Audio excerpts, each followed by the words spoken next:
Welcome all. I'm Lamiha Parveen, Department of Zoology. The topic which is I'm going to discuss is temperature compensation in poikilotherms. So, poikilotherms is an organism whose body temperature adjusts to its environment. They are the animal whose internal temperature varies considerably. Internal temperature of poikilotherms usually varies with external ambient temperature. They are often referred to as cold-blooded or ectotherms. Poikilotherms include most fishes, amphibians, and reptiles. So, what is the difference between poikilothermy and homeothermy?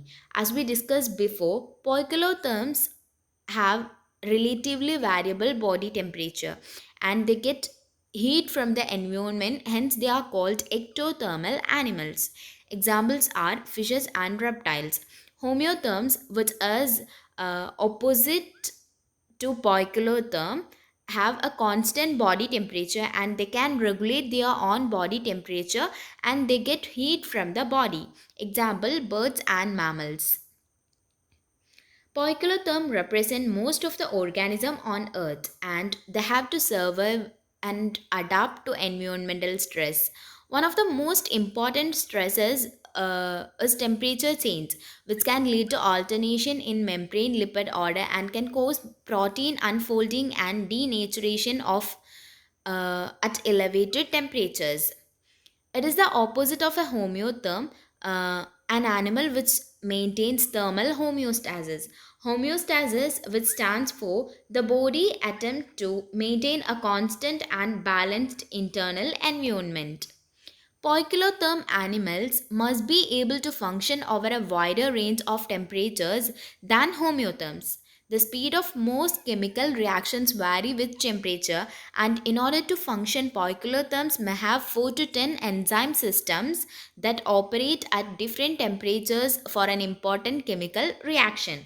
As a result, poikilotherms often have larger, more complex genomes than homeotherms in the same ecological niche.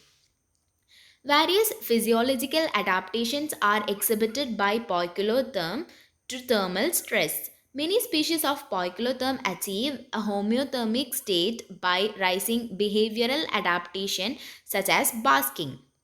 Some adaptations are behavioral, which is in lizards and snakes. There is a mechanism basking, or which is often known as sun bathing.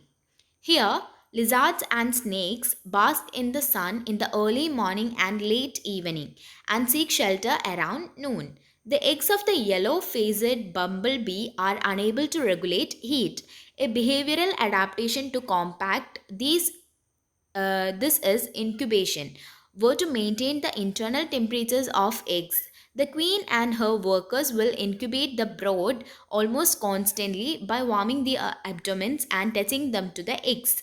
The bumblebee generates heat by shivering flight muscles even though they are not flighting.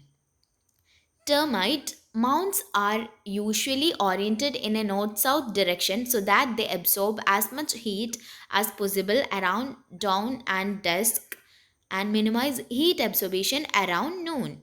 Tuna, a fish, are able to warm their entire bodies through a heat exchange mechanism called Rita Mirabile, which helps keep heat inside the body and minimizes the loss of heat through the gills. They also have their swimming muscles near the center of their bodies instead of near the surface, which minimizes heat loss. Gigantothermy means growing to large size in order to reduce heat loss, such as in sea turtles and ice age megafauna. Body volume increases proportionally faster than does body surface with increasing size, and less body surface area per unit body volume tends to minimize heat loss. In camels, they are homeotherms.